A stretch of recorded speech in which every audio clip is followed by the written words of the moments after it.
We'll learn, what's your mother's name? You have your site? Okay, we'll learn Lila Nishmas, Mark's mother's your sites today, and Michael Mammon's not here, but his your site for his father also, so we'll learn. And my father. Next week. Today? Next week. Oh, okay, very good. So what I wanted to talk about, which will take 2 weeks, if we finish next week I'll do something else small, is the idea of showering on Yom Tov. When I say showering, we'll see, later on we'll get to the idea of, Yom Tov for sure isn't going to be any more strict than Shabbos. So what's going to be, quickly, what's Shabbos? You could assume Yom Tov is the same. But when we talk about the question of showering on Yom Tov, essentially what we're talking about is showering in hot water on Yom Tov. There are other issues as well, but that will be the primary question. What is the halacha with respect to that? So why would you even think you could heating up water, lighting a fire, let's say, is certainly one of the prohibitions, what are the prohibited actions that we have on Shabbos. And most of what we have, what is the difference between Shabbos and Yom Tov? Right, so we generally see the ochel nefesh. So cooking food is the difference between, and we'll see the sources right now, that often we say that the difference in Yom Tov and Shabbos, that on Yom Tov the prohibited, the malachos that relate to food are permitted. So showering is not, as far as I know, is not considered any type of food. So why would we even consider the idea of being able to heat up water for the purpose of showering? So that's what we're going to start off looking at. So the first two sources, again, which I almost just summed up here, are what is the difference between Yom Tov and Shabbos. So here the pasuk, when it talks about Pesach, this is before Jewish people even left Mitzrayim, Uvayom harishon mikra kodesh, Uvayom hashvi mikra kodesh yalachem. So there's the first day and the seventh day of Pesach, again, will be mikra kodesh, will be holidays. Kol melacha lo ye'aseh vahem. All melacha, so melacha should not be done on these days.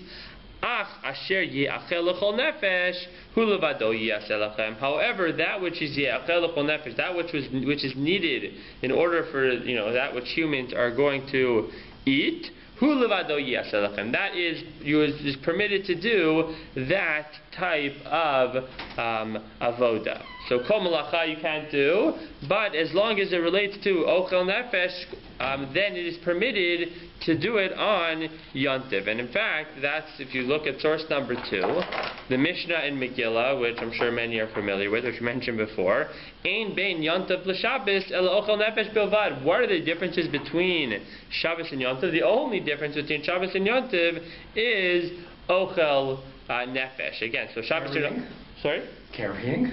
Okay, good. So that's not right, exactly. So this isn't really true. There are other differences in Shabbos and Yom Tov. Mark just mentioned, we'll get there soon. Hotzah, that is permitted to carry. You don't need an eruv in order to carry on Yom Tov. But we'll see, maybe why it's not counted separately. There are other, which I'll say, not necessarily practical differences, but in terms of punishment. For example, if you violate Melacha on Shabbos, so it depends. If you do it by accident, you bring a korban chatas, you have to bring a sacrifice. If you do it on, with the warning and on purpose, so then you can receive the death penalty. On Yom Tov, it's more lenient. It's only considered a regular love. So you would receive lashes for doing Melacha on Yom Tov, but you're not going to. I don't think this is a situation you bring a korban, and you're certainly not going to ever receive the death penalty. Also, in terms of punishment, there's an idea of how many. This is a bit more complicated, but let's say you totally forget it's Shabbos, and you forget it's Shabbos, and you do 5 different actions. So you forget it's Shabbos, and you cook, and you write, and you do something else, and you realize, it's Shabbos. So you'd actually be liable for all 5, let's say, different actions that you did. On Yom Tov, if you forget it's Yom Tov, and then did those same 5 actions, I think you're only really liable for one. It's only as if you violated one prohibition, not 5 different prohibitions.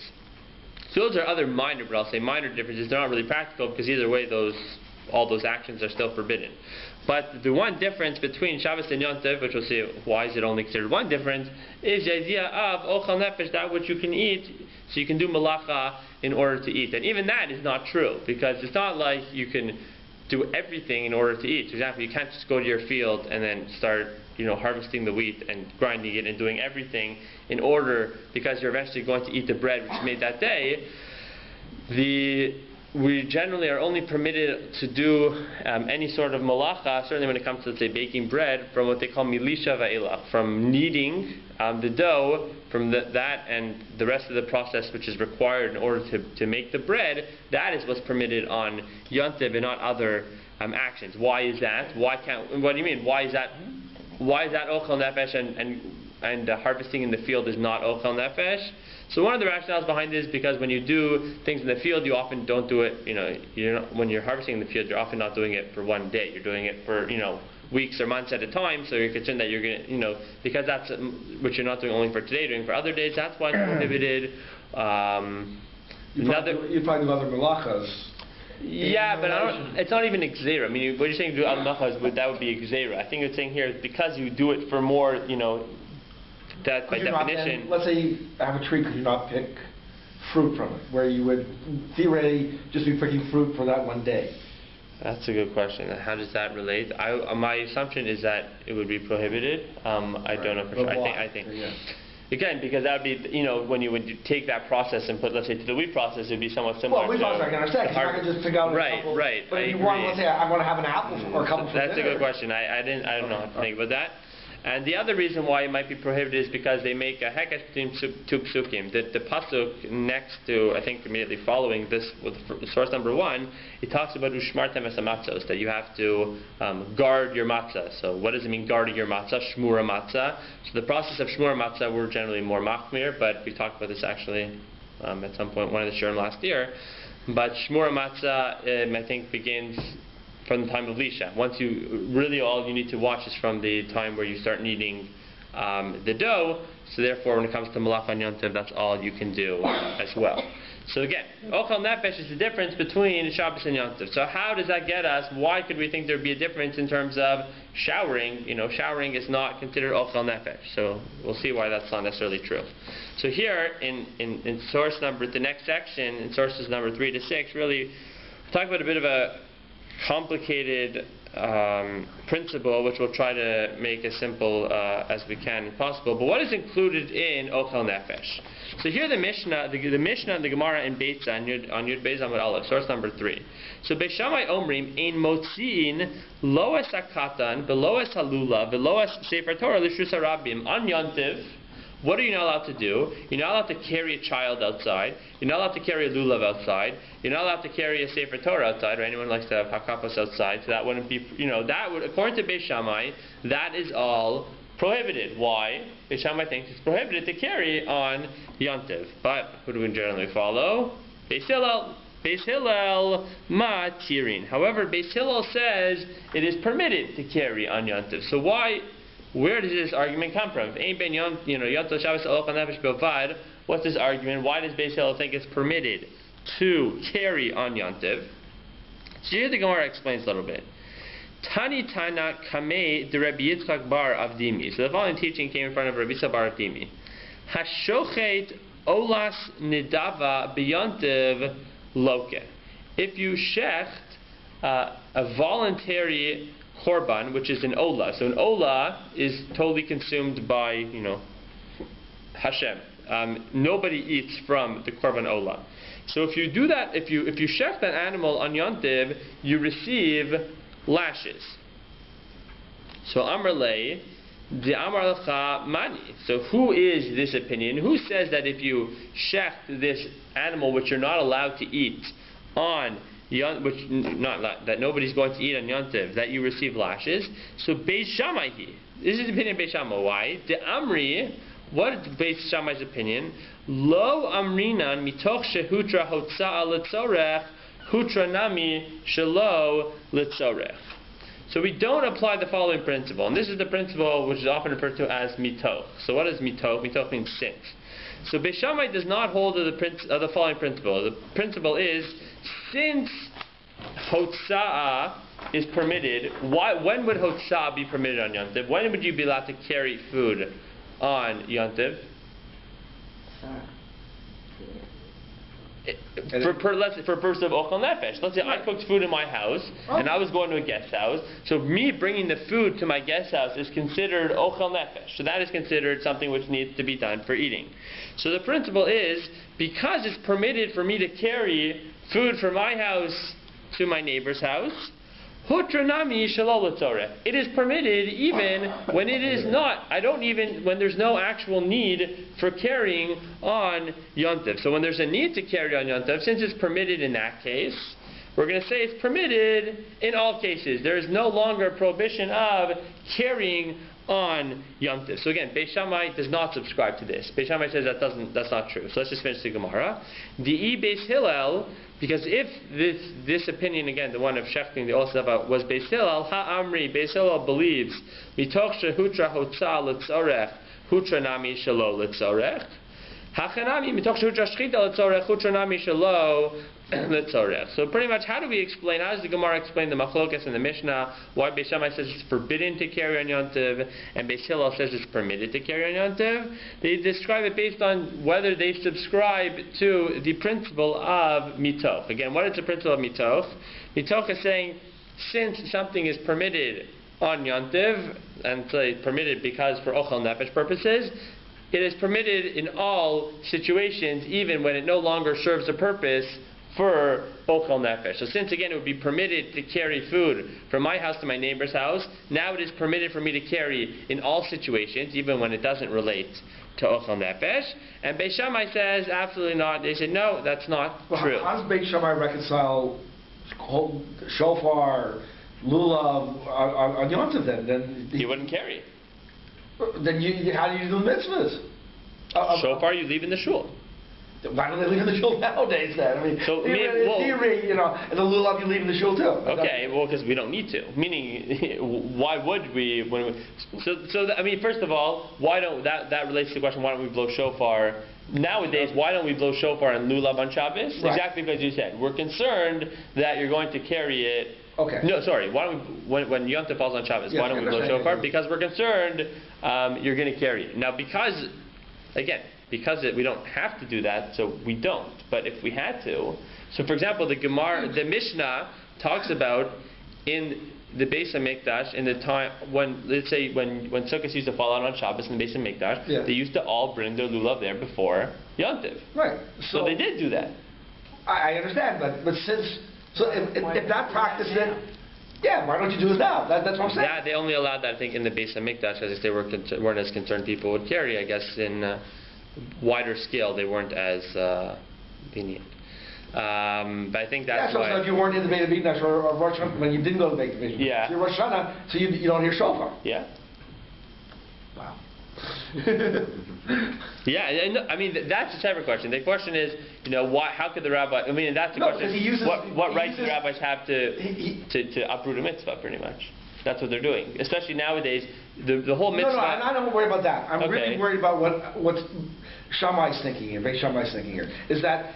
Don't they realize that by not being able to carry things as a lulav or shofar, that you're sort of taking away from these yontifs? Yeah, but they would say, okay, but they would say it's prohibited. So what can we do now? Bring your lulav to shul before, or shake your lulav at home and don't bring it to shul. Meaning either way, that's not going to prevent you from fulfilling the mitzvah. Do we apply the principle of mitoch to other things? So in other words, let's say, because you can chop food, therefore you can chop trees on Yom Tov? So it becomes the most extreme example. No, so we don't follow it through to its extreme. The most extreme example that I saw quoted was the prohibition of making cheese on Shabbos is actually considered bonus. It actually falls under the rubric of building. Why is it considered building? Because you're taking all the curds and really making it into one. So it has the solid. It falls under the rubric of it's a tolada of building. So there's one opinion that said because you can make cheese on Yontiv because it's for ochel nefesh. If you need to build a house on Yom Tov, you can do that as well. So that's obviously, you can also say redaktio ad absurdum, when you take it to its logical, it's a bit crazy. So we have to see what the limitations are on mitoch. Now the truth is, when it comes to chopping up vegetables and cutting down a tree, that's not the same malacha. Okay. Chopping up vegetables would be tochein, and that would be, so that in itself wouldn't actually be the same malacha. But right, how far, exactly, so how far do you take it? What does it mean when we say mitoch? What does it mean shelo l'tzorech? Does it mean really there's no purpose whatsoever? Meaning we said again, mitoch shehutra l'tzorech, because it's permitted for a purpose, we said ochal nefesh, hutra nami shelo l'tzorech. It's permitted even when there's no benefit. So what does shelo l'tzorech mean? How far do we go with that? So here I think the generally accepted opinion follows Tosfos in source number 4. So he says, so Rashi, based on Rashi, which I didn't quote here, most people say that Rashi believes on a biblical level, on Deraisa level, it means you do not have to have any purpose whatsoever. That according to Rashi, because I can carry food to my neighbors for Ochel Nevesh purposes, I can go ahead and carry stones which serve no purpose on Yontiv. That's on a Deraisa level. Even Rashi would agree on the Derabanan level that you shouldn't do that. But they would say, well, again, Shalol Tzorach means literally serves absolutely no purpose. So Tosfos does. Well, Rabbi Tau argued, had a share on that on Shavuot one time. Okay. And basically said you can carry whatever you want. That was the bottom line. So let's see source number 4 here. Right. Well, pretty much. Whether you need it or not. So v'davka. So what is? We're gonna define what l'tzorech means. So v'davka behutzah sheyesh bat tzorech yontav k'tzas. So Tosfos says it needs to have some sort of function or purpose on yontiv. Amrinan, so in that case we say mitoch shehutra l'tzorach yontiv, since something would be permitted on yontiv, dechol ochal nefesh mutar, because again anything which is done for ochal nefesh purposes is permitted. Hutra nami shalol l'tzorach ochal nefesh, it would then be permitted even when it doesn't serve an ochal nefesh purpose. Hoil v'ika tzorech miktsas, since it's serving some sort of purpose on yontiv, she is tzorach yontiv. If you're doing something which serves no purpose on Yontiv, you're carrying in for no reason, so there's no benefit. It is certainly forbidden midoraisa. Kigon. So what's the example? Let's say you cook on Yontiv. Well, I can cook on Yontiv, right? So if I can cook on Yontiv, so then let me say, well, it's because I can cook for today, so let me cook for the next, I have time now, let me cook for the next 2 weeks. So Tosfos says no, because that's serving no purpose on Yontiv itself. So since it serves absolutely no purpose on Yontiv itself, you're just cooking for the next 2 weeks, that would actually be Aser Mina Torah, because there's no Torah on Yontiv. And Umotzi and Avanim. Avanim are used as the classic example of something which serve no purpose. That's why in Muktzah you're the most stringent with Avanim, because there's generally no purpose for them. That's why it's not, I don't even think it's a joke, unfortunately, when you hear about these riots in Israel, rallies in some neighborhoods where they throw stones at people who come through. So I've heard this, I can't tell you for sure, but I heard that they specifically set aside their stones before Shabbos, because if you set it aside, then they serve the purpose. So, but generally, if we say stones do not serve a purpose, so I would tell them that it doesn't serve a purpose to them. Exactly. So Deleka, so in those cases, since again cooking for the next day, which isn't Yontiv, or carrying stones, Deleka lo tzorech nefesh, it's not going to help the body at all. Below simchas Yontiv, and it's not even serving any sort of simcha on Yontiv itself. Chaya b'doraisa. So you'd actually be, that would be an absolute biblical prohibition on cooking on Yontiv. So when the Beis Shammai Beis Hillel argue, b'dvarim she'enan l'sorech ochel nefesh, v'ika behen tzorech Yontiv k'tzas. So Beis Shammai Beis Hillel are only arguing in a situation when it's not for food, but it still serves the Yontiv purpose. Kigon, katan lemulo. Well, you need let's say it's a katan, you need to bring him to his, so when it says the katan here, it's talking about, well, bring him to his bris. Can you bring him to his bris? Well, yeah, that's a tzorech hayom, because you're supposed to do it on the 8th day. The hamitzvah nikres tzorech yontiv. The lulav latzes bo, and certainly like the lulav b'sefer Torah likros bo. V'chein perish Rabbeinu Chanana. But that's actually a very limited reading of a Mishnah, because then when it says lo asa katan, you would assume katan means taking your child anywhere. But here it's saying no, katan means only going to a bris, only when it serves a purpose on that day. Or Sefer Torah means, again, only because you need to read it for somebody. Aval leisa perusha. But here Tosfos argues, he says, I don't even follow that opinion. To lav davka katan lemulo. Don't be so strict. Don't think it's only bringing a katan to his bris. That's the only time it's permitted. Dehu adin shelo lemulo. Even if he doesn't need to go to his bris. Deshari gam tiyul. That even if you want to go for a nice, afternoon stroll, you want to go for a walk. Certainly if you want to take your child to shul on Yontiv. Because what do we know for that? We see that people in Yontiv play with balls. Shikorim Pluta, I don't know, Belaz. Beyonta, Bishus Arabim. So, they're out playing catch. They're, playing whatever, catch with the baseball. So, Afagat Leka Ela Tiyul. So, that's certainly, you wouldn't consider that. They're giving the status out of a tiyul. You're allowed to enjoy yourself on Yom Tov. So if kids want to go out, wherever, and throw around the baseball, or you want to take your child for a walk, so certainly that's all going to be permitted. So that is considered letzorech. So how do we define letzorech according to Tosfos? Letzorech isn't like a real need, something that relates specifically to the day. If you want to enjoy yourself on Yom Tov, so that's when Rabbi Tab you can carry. Yeah, as long as you're carrying for some sort of purpose on Yom Tov, so whatever it is, you're going to enjoy that, for whatever purpose, so it will be permitted. Again, don't just go ahead and carry, stones for no reason, but anything which is going to serve a purpose, you can, there's when I was in Washington Heights, so there's a very big park in Washington Heights, which doesn't have an Eruv, Fort Tryon Park.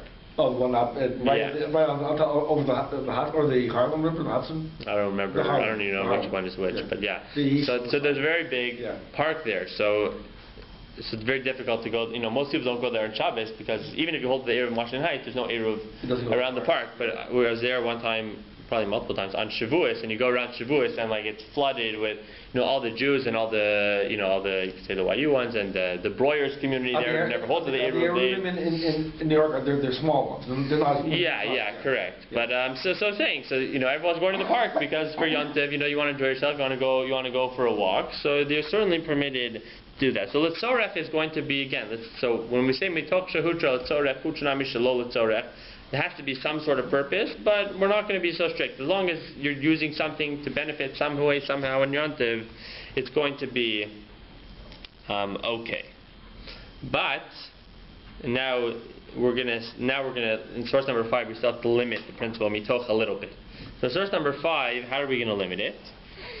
So the Gemara in Ksubos here is talking about, the context is a man and woman having relations after they get married for the first time, and then the woman is perhaps she's going to bleed, and she's going to have, you're going to cause a wound to her.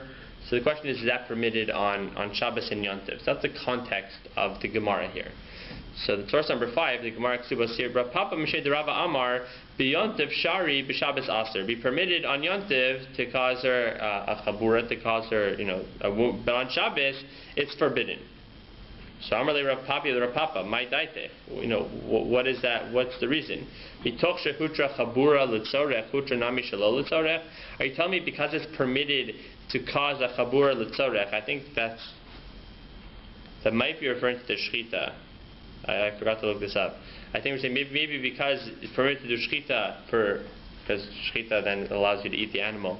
So then hutra nami shelo letzorech. So then even if you're doing something not for the purpose of okal nefesh, it would be permitted to cause a chabura. Elameata, if that's true, mutter lasos mugmar b'yontev. It would be permitted to do mugmar. What does mugmar mean? Mugmar means they would take spices and essentially they would burn spices and use that to put scents into their clothes to make their clothes smell nice.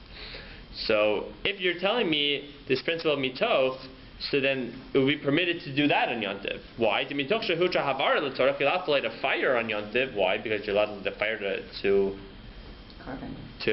cook again. So hutranami shel torah. So then it would be permitted to light fires. Even right. So that's more of a question I think of Moli because you're creating something new. But even transferring a fire still would violate havar. So we're saying mitoch shehutra havara letzorech hutra nami shelo letzorech. So then you want to tell me because once you can light the fires for no purpose, you can do it even for the incense here. So Amar le, no. Alayich Amar Kra. We have to go back to the pasuk. What does the pasuk say? Ach asher ye'achel l'chol nefesh. Davar hashaveh l'chol nefesh. When can we apply the principle of mitoch? Only when something is ye'achel l'chol nefesh. Only something which is done, which everybody can benefit from. And putting the nice scents into the fires in order for your clothes to smell nice, that's not something which is done for everybody to benefit. Only you could say the elite or the rich or the really finicky people don't want to smell. Only those people do it. That's not something which is standard. That is not something which most people normally do. Since that's not something which most people normally do, then that would not be permitted. So then the Gemara says, well, Amar le Ravacha Brid the Rava le Ravashi El Me'ata, that's true. Nizdamin lo tzvi b'yontev. Let's say you catch a deer. Let's say you want to eat venison on yontev. So that too. Ho'eveino shava l'chol nefesh hachanami daser l'mishkatei. So who eats venison? That's not normal meat. Only the really wealthy. So only they are eating venison. So that too you wouldn't be allowed to do on yontev. So he says, no. No,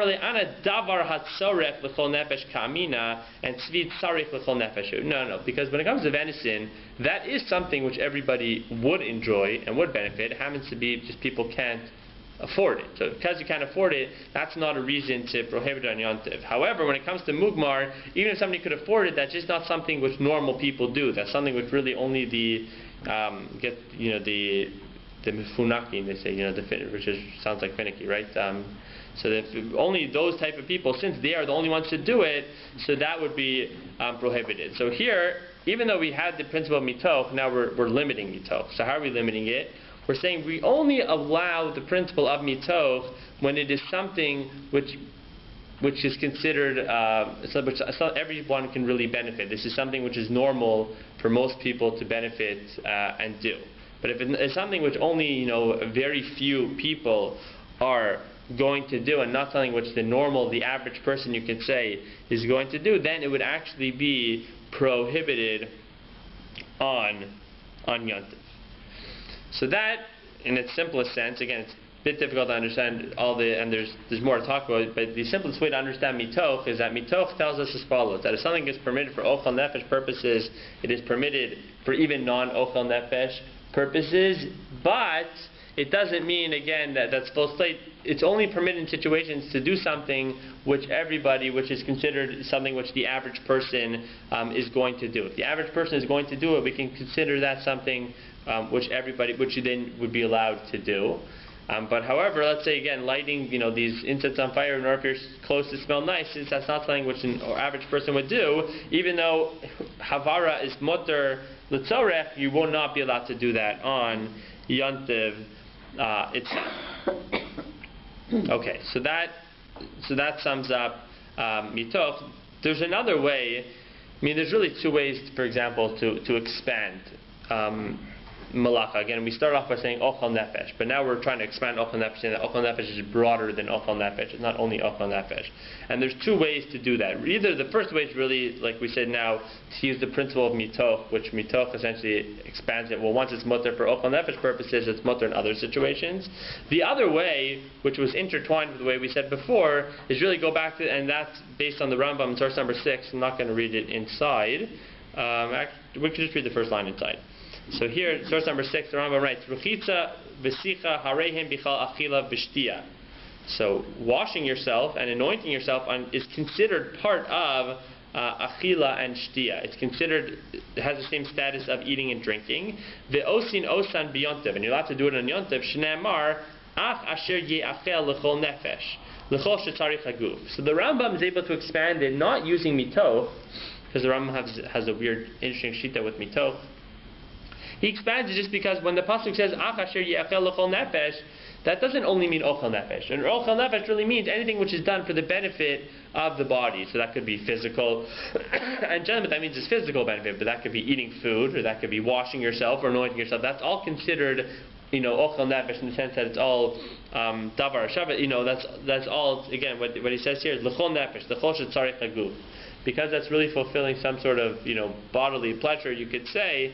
So that's why it is permitted. So there's really, you can either use mitoch together with this or not use mitoch, but whatever it is, ochel nefesh is not only ochel nefesh. We use ochel nefesh, and that expands beyond that. Ochel nefesh either means anything which really the body derives benefit from, like the Rambam, or because something is mutter because of ochel nefesh, then we're allowed to use it in more cases as well.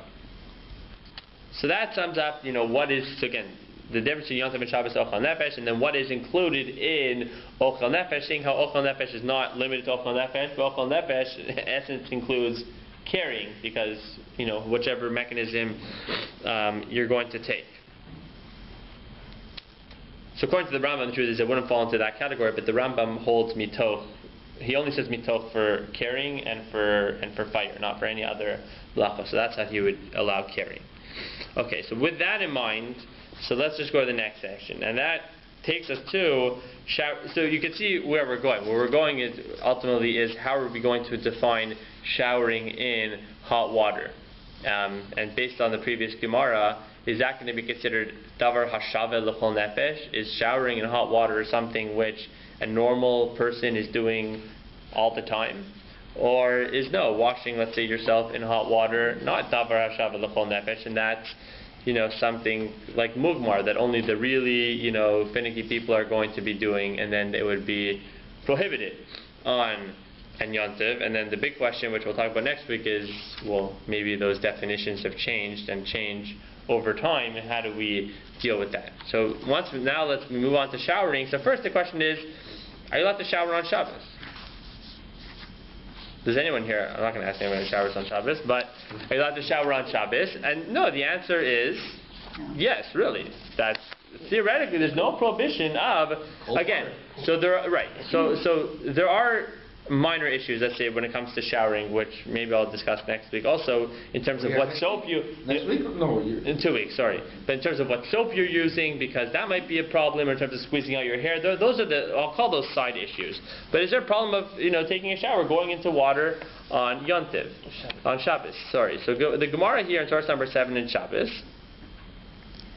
talks about what used to happen. Damar Rav Shimon ben Pazi, Amar Rabbi Shua ben Levi, Mishum bar Kapara. B'tchila, what used to happen? Hayirochtim b'chamin shehuchmu me'erev Shabbos. So people used to go to the bath. They used to have these communal bathhouses. So they used to go to the bathhouse on Shabbos, and they would have heated the water before Shabbos. So everyone would, they would go to the bathhouse as usual, let's say on Shabbos.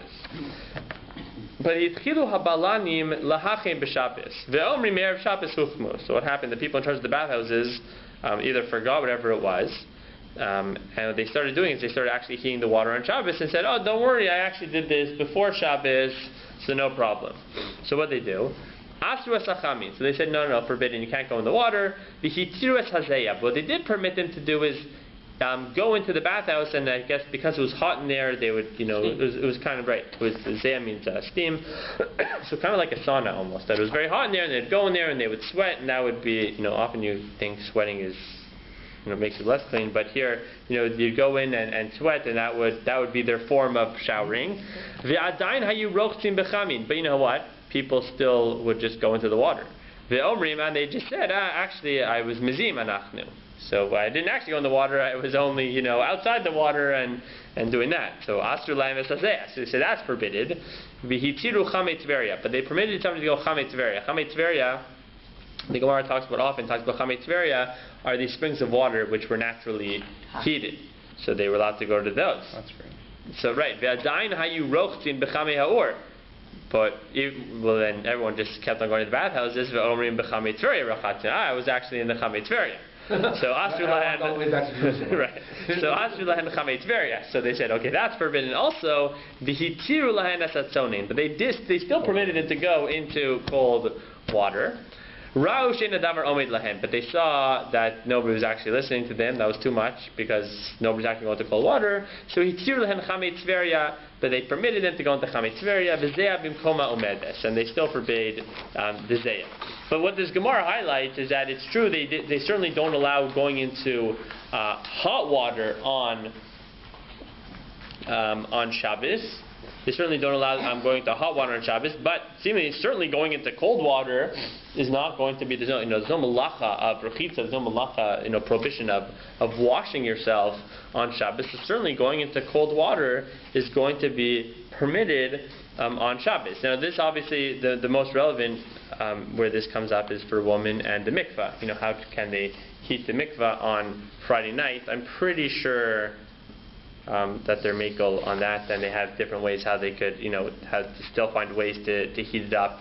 Because according to this, it would be forbidden to go into any sort of heated water. But wasn't that only because they were afraid people didn't listen? Right. So I feel like, I feel like, I don't exactly know all the rationales. Probably part of it behind is that they don't want to dissuade anyone from going to the mikvah, so they're going to probably, be more lenient in that case. But I think if you have a system that constantly heats it, yeah, as opposed to a what theory works in the house, I guess you turn on the water and it doesn't matter. Here they're saying that, I mean, based on this Gemara, they're forbade going into hot water because of all these other. Right, it's Xera.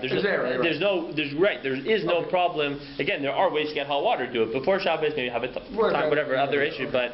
But this Gemara certainly shows us that bathing is something that's sort of shavel l'chol nefesh. Well, everybody seemed to want to go, right? No matter that's a good what. question. Well, it's not going to be so simple based on the other Mishnah, so that's why I'm a bit hesitant to say that.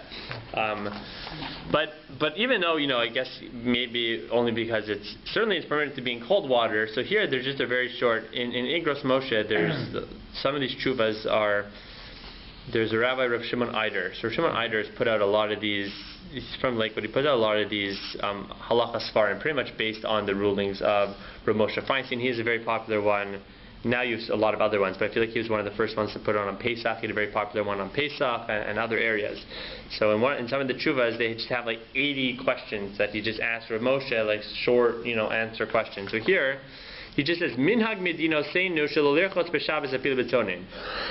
Which I think is true. The minhag probably most people is not to shower in Yontiv, on Shabbos. So it said the minhag not to shower on Shabbos. Ha'im ein litkalech b'tzonim gam b'yom sharav or sharev. Let's say it's boiling outside. Maybe yesterday would fit into that category. It's very, very hot and uncomfortable outside. Would it be permitted to shower in cold water on Shabbos? So I feel like it's only one line, but I feel like it just sums up very well. He says, below tsa'ar, he says, if you're really not, let's say you're in your house all day and it's nicely air conditioned and you're not really feeling, pained or distressed at all. So he says, yesh la hachmir. He says, we should be machmir. He says, av shalom matzinu b'sifri rabosinu minhag zeh. He says, the truth is, you're never going to find, you don't open up a sefer and say there's a minhag not to shower. Now, I'm sure if you open up a lot of the modern svarim, they probably say not to shower. But, when Moshe writing this, before all these, many books on Shabbos came out, you're not going to see anywhere it says there's a minhag not to shower on Shabbos. That's not really true. You're not going to find any sort of codified minhag not to shower on Shabbos. It's as if it's really hot outside and you really want to go into a cold shower. So he says there's no, in the case of mitzvah where it's, ruining your Shabbos, so certainly that would be permitted. So obviously if that's going to be permitted on Shabbos, that's going to be permitted on Yontiv. The question is, obviously, could we do better on Yontiv? A, could we use potentially hot or warm water? And B, would you be allowed even in below tsar, right? He says here, the Rav Moshe said below tsar, she should be machmir. Let's say below tsar on Yontiv, but you don't have to be pained, but you might want to shower. So is that going to be permitted? So for here, we'll just start off here and see the next few sources, which are the primary sources in the Mishnah and the Gemara on showering on Yontiv. But what we'll come to, what I want to talk about next week again, is how that's going to change. So the Mishnah, source number 9 here, also in BAYT. Beshamai omrim lo yicham adam chamin l'raglav ela im kein ru'uyin l'shtia. So Beshamai says you should not heat up hot water to wash your legs on Yontiv unless you're going to drink the water. Beis Hillel matirin. Beis Hillel is permitted. Why?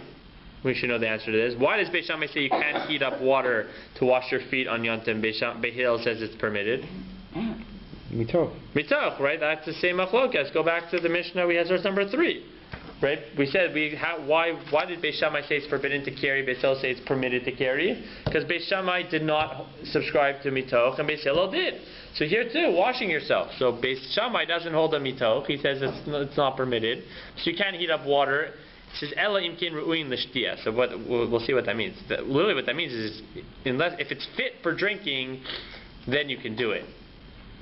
But that doesn't make sense because Beis Shammai says no. Well, meaning I guess sometimes you can heat up water which you'll only bathe in and not drink, and sometimes you'll heat up water which you can do both in. So Beis Shammai is saying if it's theoretically what it means ela imkin ru'uin l'shtia, if you could use that to drink coffee, then you could wash yourself in it. But the question is that should still be prohibited because Beis Shammai doesn't hold a mitoch.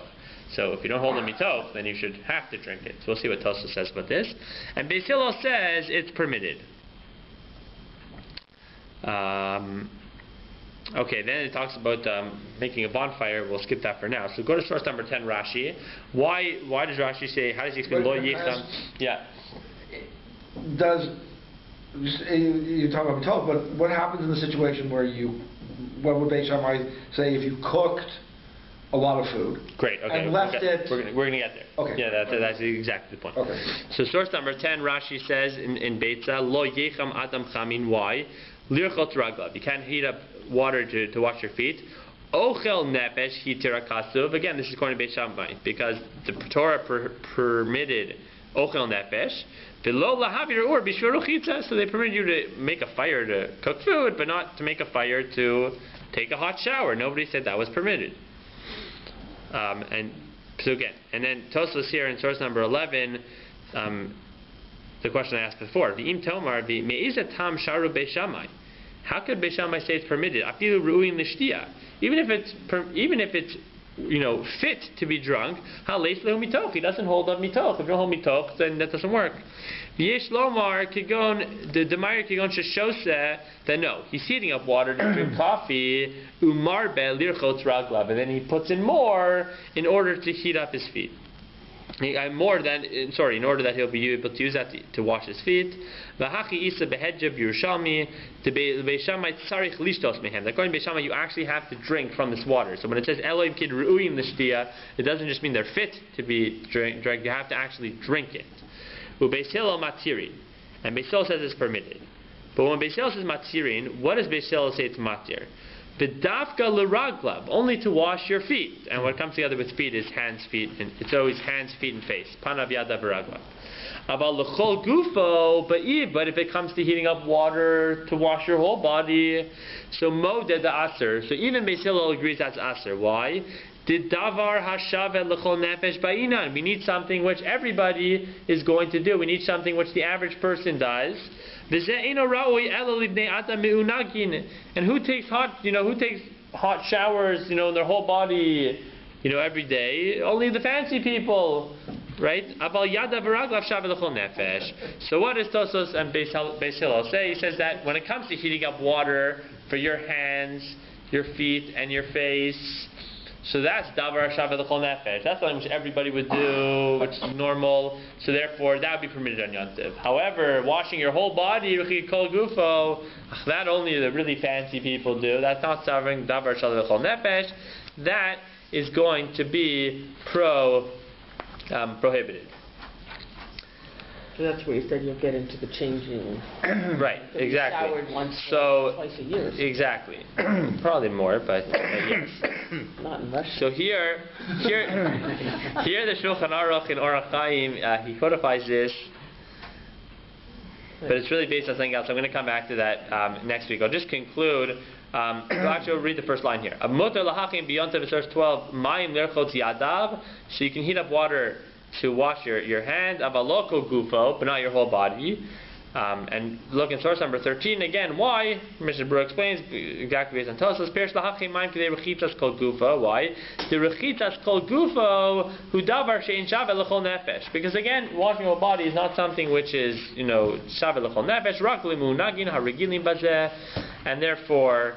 If you take this at face value, what you come to is that you can heat up water to wash your hands, feet, and face, and not your whole body, because you want to do something which is davar hashaveh l'chol nefesh. So what we need to come to next week is talk about 21st century where we're in, certainly maybe davar hashaveh. So the question is, does davar hashaveh l'chol nefesh change? Does that change, or would that allow us then be permitted, or certainly be more lenient in terms of showering in certain situations on Yom Tov? It could be, and that's why we need to come back to it. There might be another reason why showering on Yom Tov is a problem based on the Rambam, which might not be affected by davar shel nefesh. And really that works both ways. If davar shel nefesh, changes definitions, so that could theoretically be a chumrah also, but because we don't do it, it's not a chumrah. But the Mishnah, for example, the Mishnah Berurah in the Be'er Halakha talks about, well, can you heat up water now to wash your feet? Because nobody ever does that. So it could be, even if you're, let's say, lenient for taking a shower, if you're really going to change the definition, so then maybe you'd only be allowed to take a shower. You couldn't just heat up water for your feet, because who actually does that nowadays? Nobody. So that's what we're going to talk about next week, how that definition changes and what will be permitted to do. What comes together often with the question of showering, and maybe I'll talk about it briefly next week, is the question of smoking. Because what are you doing with smoking? Smoking, you're also lighting, and there's been much written from the times of the 16th, 17th, 18th, through to today in terms of smoking. Can you smoke on Yom Tov? Because what might have used to be davar shavel chol nefesh, now can you still consider smoking something which is davar shavel chol nefesh? Now, if you'd ask me, I'd probably say smoking is usher all the time. But if you believe that you could smoke on in general whatever it is, or let's say you've had this for it's going for 40, 50 years, so would you be allowed to do it on Yom Tov? So 5 time next week we'll talk about that as well. Not next week. Next week's Erev Rosh Hashanah, so we're not going to have a shir. So 2 weeks. So what is your status after that? Then we'll discuss it? Yeah, we'll discuss You're that at going to that do point. my standing and sitting and Yes. Thank you. And if not, then we'll do it personally. Yes. We'll have As I was sitting during Slichos most likely yesterday, while everybody else was standing. Okay, there you go. Okay. Everyone have a Shana Tova, Ktiva Chatima Tova. Have a good year.